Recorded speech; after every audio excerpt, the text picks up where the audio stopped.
Subscribe করুন বং creation hub, click করুন bell icon. কিরে, আজকে খেলতে যাবি? অনেকদিন পরেই তো আসা হলো। একটা ফরফর শব্দ শুনতে পেলি? ওই দেখ একটা পাখি, আমিও শব্দটা শুনতে পেয়েছি। চল চল পাখিটাকে দেখি, আয় আয়, তোরা বসে আছিস, আয় তাড়াতাড়ি। হ্যাঁ, যাচ্ছি, দাঁড়া। এইভাবে বাচ্চাগুলো পাখিটাকে নিয়ে তাদের বাড়ি যায়। দাঁড়া, আমি নিচ্ছি ওকে। ওমা, এই দেখো একটা রঙিন পাখি পেয়েছি। ও না মনে হয় লেগেছে, ও গাছতলায় পড়ে গিয়েছিল। ওর তো বোধহয় লেগেছে, ওকে একটু চোখে চোখে রাখিস, বেড়ালে যাতে ধরে না নিয়ে চলে যায়। আমি রান্নাঘরে যাই। আচ্ছা, ঠিক আছে। কিছুদিন পর পাখিটি সুস্থ হয়ে উঠল। পাখিটাকে আজকে ছেড়ে দেবো, বুঝলি? পাখিটা অনেকদিন ধরেই আমাদের কাছে আছে, আরো অনেকটা সুস্থ হয়ে গেছে। হ্যাঁ তাহলে তাই চল, আমিও টেপরিকে ডেকে নিচ্ছি, সবাই একসাথে মিলে পাখিটাকে ছেড়ে দেবো, ঠিক আছে? আচ্ছা, তুই যা, আমি আসছি ওকে নিয়ে। তারপর পাখিটাকে ছাড়তে গিয়ে ওরা যেটা দেখতে পায় সেটার জন্য ওরা প্রস্তুত ছিল না। পাখিটিকে বাইরে ছাড়া মাত্রই পাখিটি মাটিতে গিয়ে বসে এবং পাখিটি পরীর রূপ ধারণ করে। সেটা দেখে সবাই একটু ভয় পেয়ে যায়, কিন্তু এখানে ভয়ের কিছুই নেই। পরীটি একটি ভালো পরী। তুমি কে? কোথায় তুমি কে গো? আমাকে তোমরা ভয় পেও না। আমার কি হয়েছিল সে ঘটনাটি তোমাদের আমি বলছি, কি করে আমি পাখি হয়ে গেলাম। তারপর পরী তার জীবন কাহিনী বলতে শুরু করে, কি করে সে পাখি হয়ে গেল, কেনই বা হয়েছিল, সমস্ত ঘটনা। একদিন আমি আর আমার সখী বাগানে ঘুরছিলাম।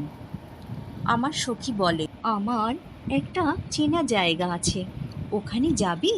খুব সুন্দর পরিবেশ আছে ওখানে, চল তাহলে সেখানে।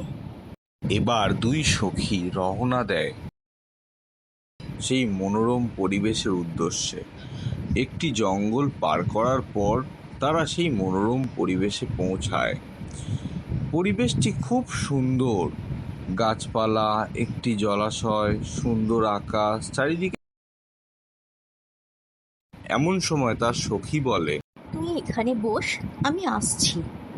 আচ্ছা যা, তবে তাড়াতাড়ি চলে আসিস। এমন সময় পরী কিছু বুঝে ওঠার আগেই একটি রাক্ষস তার সামনে এসে দাঁড়ায়। ও বিড়বিড় করে তার কিছু বলে একটি মন্ত্র পরীর দিকে ছুঁড়ে মারে এবং পরীটি সেখানেই অজ্ঞান হয়ে যায়। ও রাক্ষসটি জোরে হাসতে থাকে, হা হা হা, আজ আমার উদ্দেশ্য সফল হয়েছে।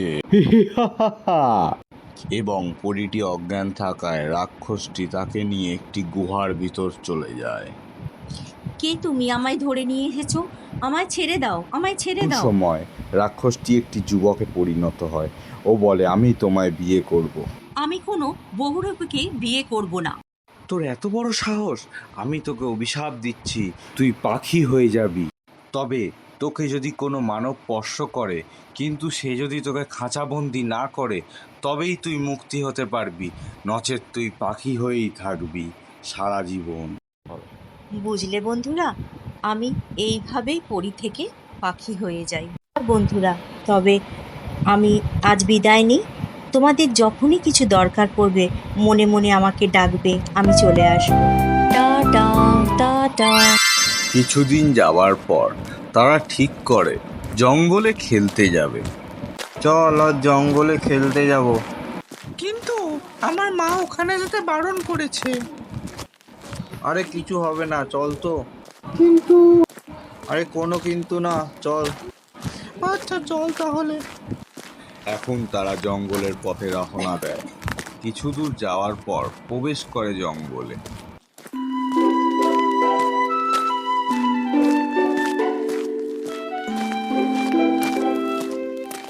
পিন্টু, বলটা আসতে ছোড়, এখানে অনেক জঙ্গল। আচ্ছা, এই নে। এই যা, এটা কি হলো? এখন কি হবে? আর কি, বলটাকে খুঁজে বের করতে হবে। তাই খুঁজি, চ। ওরা বলটা খুঁজতে গিয়ে একটি বাঘ চোখে পড়ল এবং ভয়েতে পরীকে ডাকতে আরম্ভ করলো। পরীর মনে তাদের জন্য একটি কুসংবাদ দিল। তাই পরী তাদের সখীদের সঙ্গে কথা থামিয়ে সে বলল, আমি এক্ষুনি আসছি।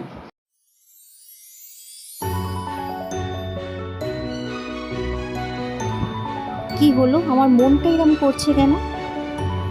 না না, আমায় এক্ষুনি যেতে হবে বাচ্চাদের কাছে।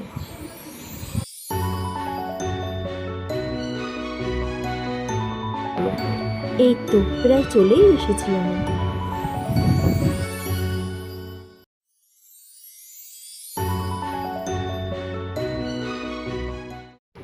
বাচ্চারা ভয় পেও না, আমি এসে গেছি। তুমি চলে যাও বাঘ এখান থেকে, ওদের কেন ভয় দেখাচ্ছ? আর কোনো ভয় নেই তোমাদের, তোমরা এবার খেলা করো। তবে আমি আসি, টাটা। এইভাবে বাচ্চাদের যখনই কোনো বিপদ হয় তারা পরীকে ডাকলেই পরী এসে তাদের সাহায্য করে।